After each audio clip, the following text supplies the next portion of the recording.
spasme kram. Iya, langsung tuh. Langsung masuk tuh ya. Wah nih, pokoknya bayangin yang kram otot mata, wah gimana kalau... Saya cuma takut dites habis ini. nanti ada post test ya, Serem banget nih. Kalau lo nggak mau ketergantungan kacamata, mungkin opsinya bisa ke lasik ya, Dok? Betul. Nah itu, jadi salah satu metode ya. Jangan kejebak sama vitamin atau obat-obatan yang ini ya, yang di internet tuh. Iya. Kan nggak lasik, nggak asik. Cakep. Saya kira malah tadi kurang vitamin A ini kurang vitamin adui dan ya ternyata enggak ya. Untuk screening tuh nggak ada yang invasif. Jadi nggak ada yang diubek-ubek gitu, nggak. Invasif itu maksudnya diubek-ubek. Iya, diubek-ubek kali. Invasif itu bukan menjajah, tapi betul ya. Invasif itu maksudnya nggak diubek-ubek gitu. Jadi pemeriksaan itu ya nggak megang mata, nggak apa gitu. Jadi sebenarnya kita lakukan screening, nanti dari hasil screening baru kita bisa ngambil kesimpulan apakah matanya bisa dilasik atau enggak. Jadi mungkin balik lagi sih, apakah ukuran jadi patokan? Ya kurang lebih bisa dijadikan patokan, tapi untuk pastinya lagi memang harus lakukan screening gitu. Dok, sebelum masuk ke yang selanjutnya nih, terkait katarak tadi tuh, tingkat keberhasilan ini balik lagi, kita kan takut ya dok. Kalau tadi lasiknya kan laser gitu, udah relatif aman dengan teknologi sekarang. Katarak dok, itu dioperasi diapain sih? Apa tadi diobek-obek lagi kan? Nah ini ini harus dijelaskan. Benar. Tapi kalau misalnya gini, ibaratnya kalau kita udah dengar kata operasi aja udah kayak loncat. Jangan kan Mas Azhar, saya aja kalau disuruh operasi juga mikirnya, aduh gimana nih gitu ya. Cuma maksud saya gini, operasi katarak itu merupakan salah satu operasi yang paling banyak dilakukan di seluruh dunia. Itu satu, karena tadi berhubungan dengan usia ya. Jadi tadi orang itu ketika usianya udah masuki 50 tuh biasanya udah mulai muncul tanda katarak. Jadi itu merupakan salah satu tindakan operasi yang paling sering dilakukan di seluruh dunia. Dan yang kedua adalah angka keberhasilannya memang cukup tinggi. Setinggi apa dok? Jadi tapi seberapa berhasilkah si operasi katarak itu berhubungan juga dengan kapan. Jadi jangan ditunda gitu. Jadi jangan dibiarkan sampai kataraknya ngebatu, sampai keras, sampai nggak bisa diapa-apain, itu juga malah meningkatkan resiko kegagalan gitu. Jadi semakin tepat kita lakukan tindakan operasi katarak, maka akan semakin besar juga keberhasilannya. Gitu. Nah cuma untuk tahu si stadiumnya itu mah harus cek ke dokter. Jadi nggak bisa kayak, wah ini mah kayaknya masih aman nih gitu. Kadang-kadang itu tadi jangan self diagnose ya, karena kalau self diagnose itu berbahaya sekali gitu. Jadi jangan ragu lah. Mas Azhar, kalau pernah dengar ada istilah katarak yang udah matang sama belum matang gitu. Nah itu. Nah tapi sebenarnya gini dok, bener nggak kalau pada pasien yang punya kataraknya masih imatur gitu ya, belum matang, baiknya ditunggu sampai matur dulu deh baru dilakukan tindakan operasi. Nah itu tadi, untuk matang dan tidak matang itu nggak bisa didiagnosis sendiri lah gitu ya. Jadi memang harus didiagnosis sama dokter mata ya, supaya tahu ini tuh memang sudah matang atau tidak matang. Dan memang betul ya, semakin matang itu semakin pas buat dilakukan tindakan lah gitu. Tapi nggak matang-matang banget gitu, karena kalau terlalu matang juga ibaratnya kalau buah kan udah jadi busuk busuk. Jadi memang harus nemu waktu yang pas buat lakukan tindakan operasi. Dan itu hanya bisa mungkin dilakukan oleh dokter spesialis mata. Karena nggak bisa pakai senter doang. Jangan ngecek Google ya untuk yang. Nah itu kadang-kadang tuh ya itu tadi self diagnose tuh bahaya banget. Jadi mendingan tetap ke dokter mata, nanti dicekin seberapa signifikan si kataraknya. Kalau memang ternyata sudah dirasa sama dokternya, oh ini udah perlu ditindak ya, berarti harus ditindak gitu. Atau bahkan memang sekarang itu juga berhubungan dengan kerja. Nah itu tadi, beberapa pekerjaan, contohnya pilot lah ibaratnya ya. Pilot gitu kan dia butuh penglihatan yang super jelas dong gitu. Dan kadang-kadang katarak sedikit aja itu bisa mengganggu pekerjaan dia dong. Fatal banget. Nanti dikira awan nggak tahu makanya kan gitu. Jadi balik lagi nggak cuma betul. Jadi bergantung juga sama profesinya. Gitu. Oh baik. Paham. Oke.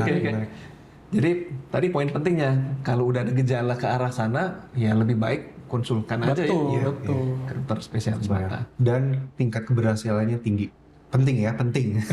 Tapi tadi ya, keberhasilan itu bergantung sama derajat kataraknya, dan juga kadang-kadang yang suka kelupaan itu perawatan setelah tindakan operasinya. Jadi itu tadi kan kalau kita ngomongin operasi itu bukan soal pas operasinya, tapi pemulihannya juga gitu. Jadi titip juga ya kalian, dalam artian untuk mengharapkan suatu keberhasilan tindakan operasi katarak itu tidak hanya saat operasi, tapi juga setelah operasi. Menarik mas. Siap. Kita lanjut lagi? Kita lanjut? Iya, kita Jadi lanjut lagi. nih?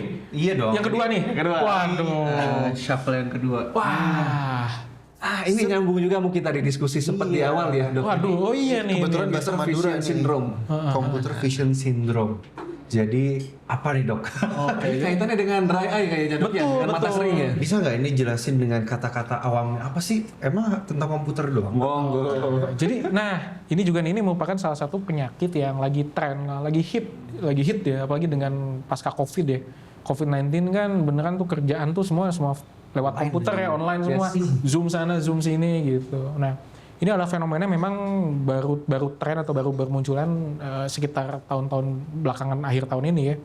Jadi computer vision syndrome itu merupakan kondisi, sindrom itu berarti gangguan yang sifatnya itu banyak, jadi nggak cuma menyerang satu bagian, tapi beberapa bagian. Jadi sindrom makanya. Computer vision, komputer itu berarti kan komputer, vision penglihatan.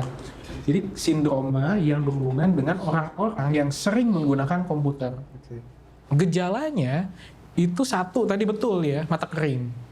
2 mata lelah. 3 sakit-sakit badan gitu. Jadi pundaknya sakit, matanya pegel, perih, pengennya dikucak gitu. Itu bukan istilahnya computer vision syndrome.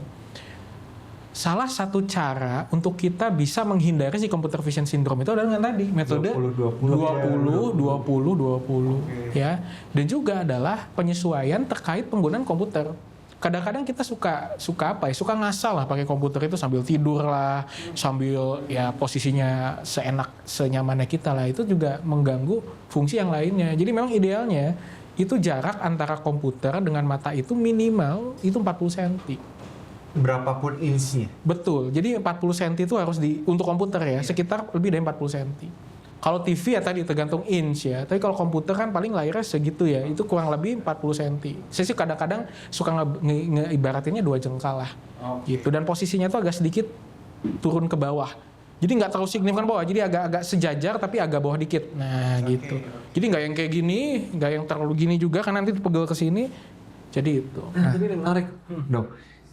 Kalau kaitannya dengan penggunaan kacamata anti radiasi gimana? Pengaruh nggak? Nah itu dia. Ini juga salah satu hal yang sering ditanyakan ya. Ini sebenarnya kacamata anti radiasi itu berpengaruh atau enggak ya?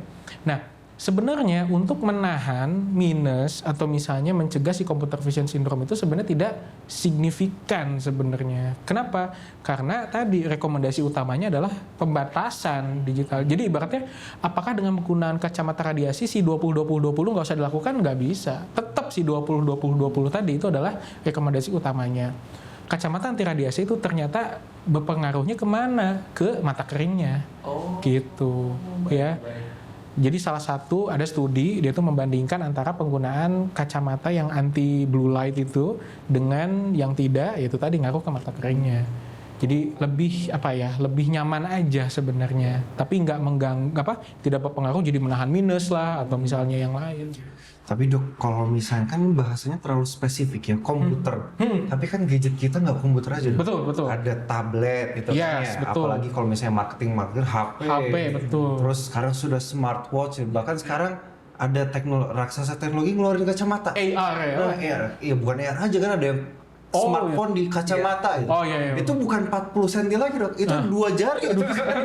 Nah, iya menarik dok. Menarik dok. Itu gimana tuh dok? Gimana dok? Apakah memang akan berubah jadi gadget vision syndrome atau gimana dok? Itu dia nih. Ini juga salah satu kondisi yang harus kita evaluasi juga ya kata saya. Maksudnya penggunaan AR ini juga kan baru hit sekarang ya. Nah makanya nanti kita coba lihat studinya seperti apa kelanjutannya karena penyakit itu makin kesini emang makin beragam ya. Wong computer vision syndrome juga pas dulu zaman petani mah nggak ada. Baru ada kan pas udah ada komputer kan. Nah itu juga mungkin terkait AR juga belum banyak studi yang meneliti terkait itu. Mungkin nanti ke depannya bakal ada rekomendasi ya. Gitu. Karena yang namanya ilmu pengetahuan kan berkembang ya. Vision, penglihatan juga sama. Karena AR itu baru tren sekarang, ya itu tadi mungkin harus ada studi lanjutan tuh. Mungkin bisa jadi penelitian juga nanti. Ya. Coba kalau kita kita logikakan lah ya. Ada beberapa juga tuh yang bilang ya setelah penggunaan kacamata VR itu pada pusing katanya. Nah itu tadi kan mungkin harus ada studi lanjutan tuh kenapa pusingnya gitu ya karena tadi nama ilmu pengetahuan penyakit tuh berkembang. Betul. Berarti keluhan yang paling tadi kan disampaikan nih, salah satunya mata kering, mata lelah, dan lain sebagainya. Itu sifatnya sementara, artinya pada saat orang itu udah nggak terlalu terpapar lagi dengan komputer, kemudian hilang kah? Atau akan terus-terusan Nah, tadi kondisi seperti mata lelah itu pada saat awal-awal itu bisa disembuhkan, maksudnya bisa diobati, ya. Tapi kalau misalnya dia udah terus-menerus terjadi, maka tubuh kita tuh sudah tidak bisa mengkompensasi itu. Jadi menariknya tubuh kita itu pada saat stadium awal, tubuh kita masih bisa kompensasi. Sama juga mata kering gitu. Jadi mata kering kalau masih di stadium awal, ibaratnya kita udah perbaiki tuh aktivitas kita sehari-hari, kita udah ngilangin gadget lah, terus misalnya udah lebih teratur lah penggunaannya, mungkin bisa balik lagi. Tapi kalau misalnya ibaratnya dibiarkan terlalu lama, tubuh udah nggak bisa mengkompensasi, ya bisa menetap. Gitu. Makanya hati-hati juga tuh, ya. Jadi jangan disepelekan. Ya. Oke, menarik juga ya. Ternyata bisa begitu ya. Nah, ini teknologi. Jadi kalau ada yang mau melakukan penelitian segera ya. Kita butuh butuh banget sebelum muncul hologram nih kan. Iya, betul. Nanti perasaan modalin VR-nya ya. Siap. Oke. Jadi ternyata Dok, tadi yang mungkin agak skip dikit. Tadi kan kalau gadget-gadget ini berarti juga sebenarnya treatmentnya sama ya dengan komputer ya. Betul. Harus ada. Walaupun misalnya di gadget-gadget sekarang kan sudah ada tulisannya eye comfort gitu kan, betul. Misalnya. Itu tetap harus ada metode 20-20-20 dan juga 40. Betul. Jadi sebenarnya itu kan kita merata-ratakan lah gitu. Karena kan ibaratnya kalau kita bikin setiap inch itu jaraknya berbeda-beda akan lebih sulit ya. Sehingga yang namanya suatu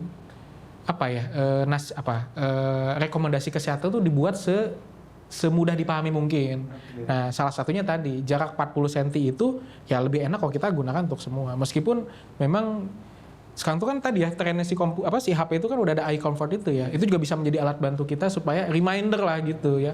Tapi dalam artian misalnya harus pakai penggaris gitu diukur 40 cm enggak nih kan gitu juga ya enggak juga lah gitu ya. Sedikit lah ya. Iya gitu maksudnya dalam artian kurang lebih segitu. Oke. Menarik banget. Nah, kalau boleh lanjut nih Dok, tadi itu sebenarnya udah ke-trigger sih. Ada satu yaitu trauma. Walaupun di benak saya trauma itu hal yang berbeda. Trauma diri ya. Nah, itu dia. Tapi pas dijelaskan kena pedal dan macam-macam. Saya mau nanya nih Dok. Tadi kan salah satu penyebabnya adalah tadi ada trauma atau hantaman atau bagaimana. Yes, betul.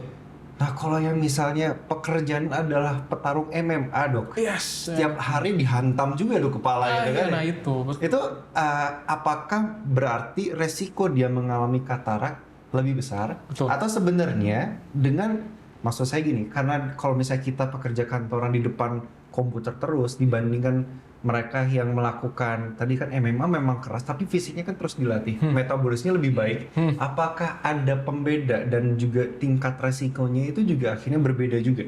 Oke.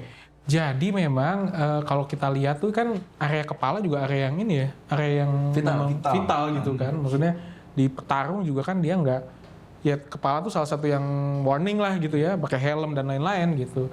Jadi ya kalau ditanya apakah orang petarung gitu ada resiko katarak ya ada, tapi kan dengan penggunaan alat bantu untuk melindungi area kepala sebenarnya menurunkan resiko. Gitu. Jadi penting lah untuk kita selalu menggunakan alat pelindung lah gitu. Nah, itu kan kalau kena terus-terusan, tapi kalau kena sesekali misalnya tadi tenis, pedal. Nah, itu kan cepuk, bisa katarak nih ya. Itu kan bisa bahaya. Betul. Itu bisa mempercepat lah ibaratnya. Jadi tadi katarak itu biasanya kan terjadi di usia 50 tahun. Jadi kalau misalnya ada riwayat trauma di mata, itu bisa terjadi lebih cepat. Gitu. Jadi lebih ke arah waktunya. Oh ya, mungkin juga satu hal lagi ya yang mempengaruhi seberapa cepat seseorang kena katarak itu selain trauma, juga gula tuh. Diabetes. Betul, diabetes. Itu juga salah satu faktor lain yang berhubungan dengan si cepat atau enggaknya terjadi katarak gitu. Tapi itu tadi kadang-kadang itu ya menarik juga nih terkait padel nih. Apakah trauma di mata itu cuma katarak doang? Enggak sih ya. Jadi kan bola mata itu tadi saya bilang ada beberapa bagian. Ada bagian depan, bagian tengah, sama bagian belakang. Nah, ibaratnya kok mata kita tuh kehantam bola gitu ya, bola tenis lah atau pedal lah atau kok mungkin itu bisa terjadi di 3 bagian tersebut. Jadi bisa bikin luka di bagian depan ya, bisa bikin katarak atau bisa juga terjadi pendarahan tuh ya di dalam bola matanya. Atau mungkin ada ada gangguan di saraf matanya juga atau di bagian belakang matanya, itu bisa ada robekan juga. Gitu. Jadi jangan menyepelekan trauma di mata. Jadi jangan mikirin katarak jangka panjangnya doang, jangka pendeknya juga harus dicek tuh kalau misalnya habis kena bola tuh, ya. Jadi ketika udah kena trauma pada saat olahraga gitu, mendingan langsung cek ke dokter kalau memang kena mata. Ya, gitu. apalagi kalau daerah mata ya. Iya betul, karena aduh mata nggak main-main lah gitu ya. Mata bukan untuk main-main. Bro. Ini jadi kelupaan nih, tuh satu lagi tuh. Ini biasanya agak nggak sakral nih. Nah, Wah ini nyambung nih. Aduh. Ini nyambung. Oh iya. Ini nyambung dengan tadi. yang kita sebutkan tadi. Jadi kalau trauma mata, tadi gua lanjutin kondisi yang bisa terjadi kan nggak cuma katarak berarti. Betul.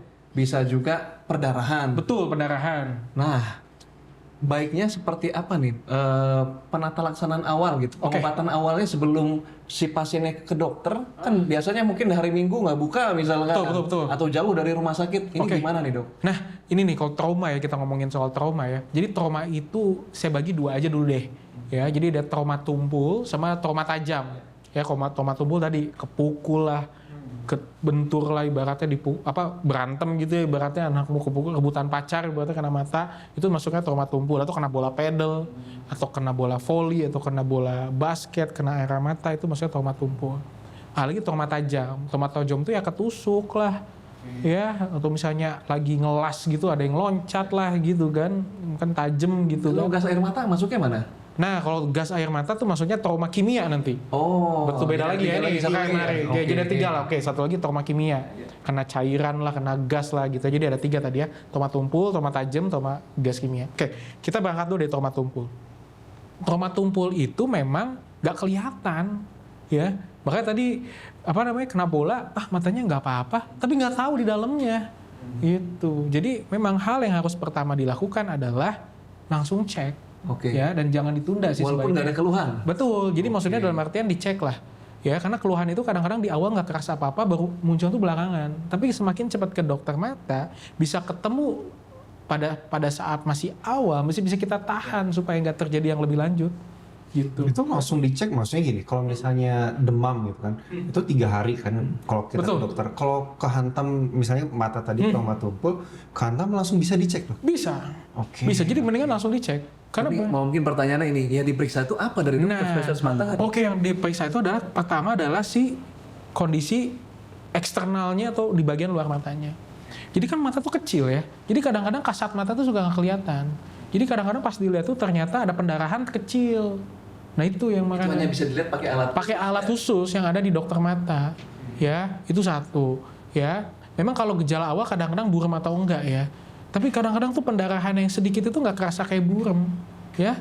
Gitu. Jadi makanya kalau memang trauma tumpul, kepukul atau apa, sebaiknya cek ke dokter mata. Gitu ya. Seberapa cepat ya biasanya sih saya nyaraninnya kurang dari 24 jam lah. Gitu ya. Karena semakin cepat lebih baik. Nah itu yang tadi ya, kalau trauma tumpul ya. Ya trauma tumpul, kepukul, dan apalagi kepukulnya kenceng, udah langsung ke dokter mata. Nah kalau trauma tajam, itu kalaupun misalnya ada yang menusuk, itu nggak boleh digerakin matanya. Oke, kalau ada yang menusuk nggak boleh digerakin. Nggak boleh digerakin, jadi nggak boleh kayak jadi kayak kiri kanan tuh nggak boleh. Kenapa dulu? Itu tadi karena tadi masuk ke dalam, kalau digerakin makin luas nanti. Sobek nanti. Betul. Apalagi kan mata kita kan bisa lirik kiri ya. Misalnya ada ketusuk, ada yang cantik, jadi nanti nggak boleh. Jadi ya tuh harus ditahan. Memang bahasanya adalah puber kedua. Itu makanya jadi kalau kena tajam itu jangan gerak ya, jadi tahan. Itu juga sama harus langsung. Tapi ya tadi kalau trauma tumpul kan masih boleh lah gerak, tapi kalau trauma tajam itu jangan gerak karena bisa semakin luas tadi. Terus cara tindakan medis pertamanya, non medis atau medis itu apakah ditutup, dikompres sama air hangat, dingin? Enggak, ditutup aja. Ditutup aja. Kalau ketusuk ya, ditutup aja, terus bawa ke dokter mata. Oke. Gitu. Jadi nggak usah ditetes-tetesin apa-apa dulu ya. Nggak usah karena kadang-kadang lu jangan. Kalau trauma tusuk gitu jangan. Ya. Oke. Nah, yang ketiga nih tadi trauma kimia. Nah, kalau trauma kimia itu juga sama. Ya, harus dibedakan dulu dia asam atau basa sebenarnya ya. Kalau ditanya lebih bahaya asam atau basa, sebenarnya lebih bahaya yang basa. Oh gitu. Iya, betul. Nah, kenapa? Karena si cairan kimia itu bisa masuk ke dalam tuh. Ya, bisa masuk ke dalam bola mata. Jadi ya, tapi langkah pertamanya adalah harus dicuci dengan air bersih ya. Dicuci dengan air, langsung ke dokter mata. air bersih ini apakah air netral atau air hangat atau? Air matang. Oke. Air matang. Ya, jadi keran kayaknya belum terlalu ngerti, jadi air matang, air minum lah bisa dikatakan. Langsung ke dokter. Ya. Oke. Baik. Nah kan kadang juga ada tuh kejadian-kejadian pasca main pedal misalnya. Kena bola di mata terus nyebabin buram sesaat tuh. Nah itu. Nggak lama tapi normal lagi tuh. Betul. Itu kenapa tuh? Nah, itu tadi memang ada beberapa kondisi yang berhubungan dengan ini tadi ya, si trauma tadi. Bisa aja ada getaran tuh ya, getaran di lensa matanya. Jadi kayak ibaratnya kayak kejang otot tadi lah. Itu satu. Kemungkinan kedua bisa juga ada pendarahan. Oh, oke. Pendarahan. Ya. Yang ketiga juga bisa berhubungan dengan saraf matanya. Ya. Jadi pas kepukul ada saraf matanya yang yang kayak kesumbat gitu. Jadi kayak gelap dulu, baru nanti aliran darah muncul lagi. Oh. Jadi makanya terlalu kompleks lah. Jadi nggak bisa self detection lah kalau kayak gitu. Jadi mendingan apalagi kalau udah ada gelap sementara, mendingan langsung ke dokter deh. Iya. Tuh. Jadi daripada berisiko, walaupun kondisinya udah nggak kenapa-napa, lebih baik diperiksa lagi. Betul. Karena kalau nggak banyak sih. Maksudnya ada aja kejadian karena terlambat gitu, jadinya malah jadi permanen tuh buramnya gitu. Jadi sangat nggak menyarankan. Nah, itu berarti si hal paling buruknya bisa nyebabin bahkan kebutaan kali. Betul, nah itu makanya. Kalau terdampak sarafnya ya. Betul, baik kalau sarafnya. Jadi ada istilahnya namanya gangguan kerusakan saraf mata akibat trauma yang permanen itu ada. Istilahnya traumatik optik neuropati itu. Nah, itu meskipun memang biasanya trauma hebat ya, ibaratnya yang beneran jatuh gitu dari motor atau apa gitu. Ya. Okay. Mungkin kalau padel jarang lah ya sampai bikin traumatik optik neuropati. Paling kalaupun misalnya beberapa kasus tuh paling sering pendarahan. Ya. Pendarahan di dalam matanya. Oke. Gitu. Atau istilahnya hifema. Hifema itu jadi ada, itu juga sama kondisinya memang perlu diobati. Okay. Semoga hari ini tidak ada post test ya. Karena sekarang pusing sekali. Jadi tadi ya hifema. Iya. Wah, luar biasa. Tenang. Nanti kita recap. Oke. Kita enaknya lanjut lagi dok ya. Kita bahas tentang mitos dan fakta. Boleh, dok. Nah ini tes. Ya ini segmen khusus mitos dan fakta. Karena ini berat banget nih. Ini banyak banget nih mitos-mitos yang mungkin beredar di masyarakat luas dok. Boleh. Kita pengen konfirmasi ini sebenarnya mitos atau fakta. Iya, boleh. Oke. Ya, bro. Iya, betul. Deg-degan nih, dokternya dites nih, aduh. Mana nih? Ini lebih serunya lagi karena kadang-kadang saya akan bertanya di luar yang ini. Walah, ini pertanyaan sendiri udah. Maksudnya ada ini nih, ada apa? Level 1, 2, 3. Maksudnya ada Tetot tuh ya. maksudnya ada tetotnya. Next episode. Ya, next episode ya. Oke. Dok, sekarang kita mulai dari yang paling level 1 dulu, level 1. Tidak boleh ngucek mata. Oke. Nah, nanti buta. Kan biasanya kita waktu masih kecil ditabuk sama orang, gak boleh ngucek. Iya. Baru ini kebetulan orang tuanya KDRT. Ini kemana ya makanya? Ini ada trauma anak yang ini nih, trauma kecil yang belum terselesaikan nih kayaknya. Saya yakin saya tidak sendiri. Oke. Jadi ngucek mata itu apakah bisa menyebabkan kebutaan? Kayak terlalu jauh kali ya untuk sampai kebutaan. Tapi apakah dia merusak atau mata? Jadi yang namanya bola mata itu bagiannya ada bagian depan, tengah, sama belakang. Balik lagi ya, diulang-ulang ya, depan, tengah, sama belakang. Pada saat kita mengucek mata, yang kena bagian depan ya. Bagian depan itu ada namanya kornea. Kornea mata. Nah, kornea mata itu merupakan bagian yang dia itu berhubungan juga dengan ketajaman penglihatan kita. Gitu. Sehingga ketika seseorang sering mengucek mata, itu si bagian kornea mata itu bisa ketekan. Nah, sedangkan semakin sering kita melakukan penekanan pada bagian kornea mata, itu bahkan bisa berpengaruh ke tajam penglihatan kita. Nah, seringkali itu berhubungan dengan silinder. Jadi silinder itu ketika kelengkungan kornea itu tidak kurvaturnya itu atau kelengkungan itu nggak bulat banget. Jadi agak lonjong, silinder. Jadi tadi mungkin maksudnya, ketika seseorang sering kali mengucek mata itu bisa beresiko menjadi silinder. Gitu. Oke. Tapi kalau rusak ya enggak ya. Tapi mungkin bisa beresiko si pasien perlu kacamata nantinya. Oke, berarti mitos ya dok ya? Mitos kalau merusak. Oke. Tapi mitos. Tidak dianjurkan. Tidak dianjurkan tapi tetap mitos. Mitos ya. Sekarang level naik lagi. Dok. Naik lagi. Level 2. Level 2 sekarang. sebenarnya masih agak gampang lah. Misalnya adalah baca atau nonton HP dalam kondisi gelap itu berbahaya. Nah, ini dia. Pulang kerja nih kan, lampu udah mati, tetap scrolling. Nah itu scroll apa sih gelap-gelapan tuh ya? Aduh, ini mencurigakan ini ya. Di bawah selimut lagi ya. Nah ini nih, maksudnya FYI kita di bawah 40 tahun semua. maksudnya itu tadi bahayanya itu apa nih yang di scrollnya itu juga bahaya atau enggak? Jadi bukan cuma matanya kali ya sih yang di scrollnya juga bahaya atau enggak? Cuma maksudnya gini, mata itu bekerja optimal pada saat pencahayaan cukup. Nah, secukup apa? Apa kategori cukup? Jadi memang cahaya cukup itu adalah yang tidak yang terlihat lah.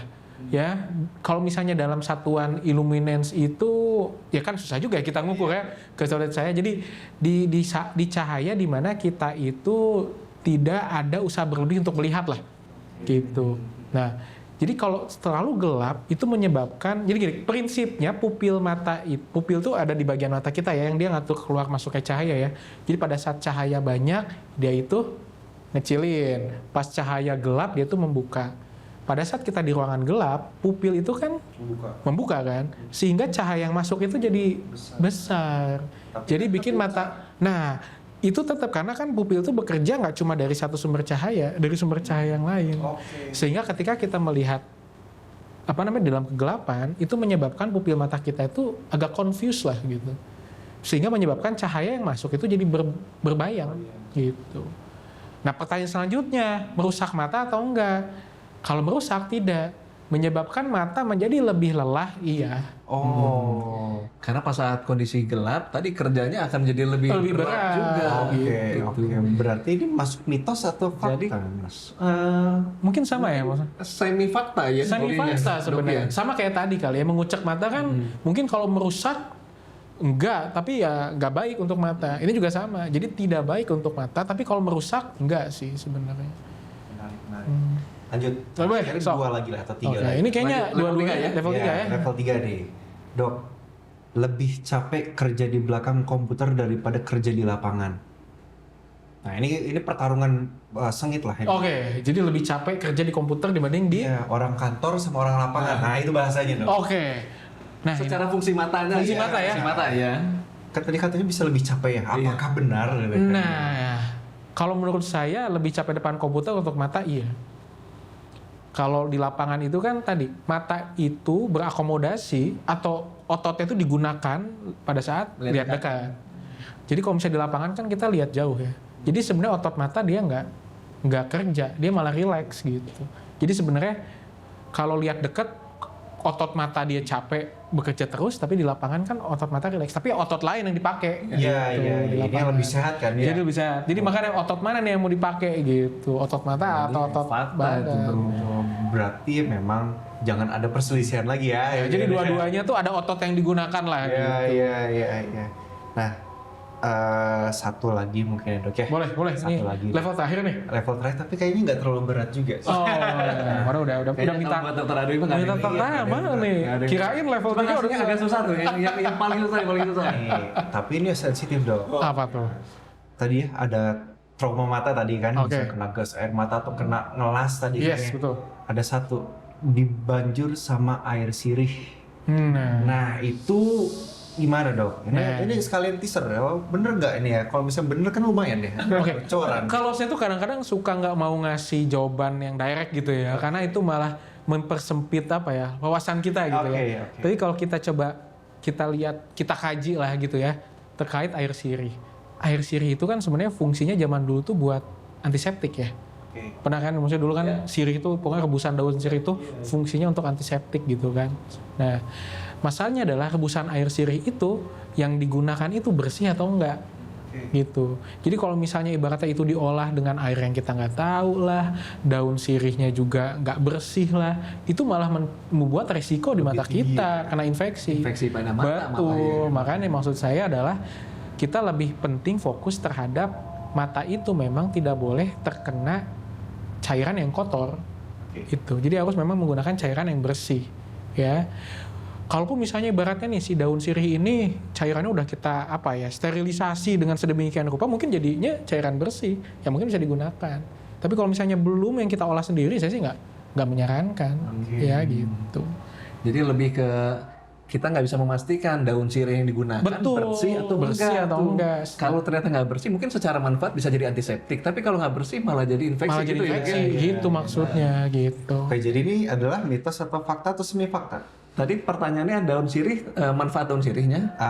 Mencuci mata dia, kalau ada sesuatu luka atau sakit mata dibanjurnya sama air. Oh, oke, mitos berarti. Harusnya kalau misalnya ada infeksi mata ya diobatin dengan obat yang dari dokter mata, betul. Jadi tidak menggunakan obat yang yang buatan sendiri gitu, betul. Karena kita tidak bisa menjamin kebersihannya. Oke.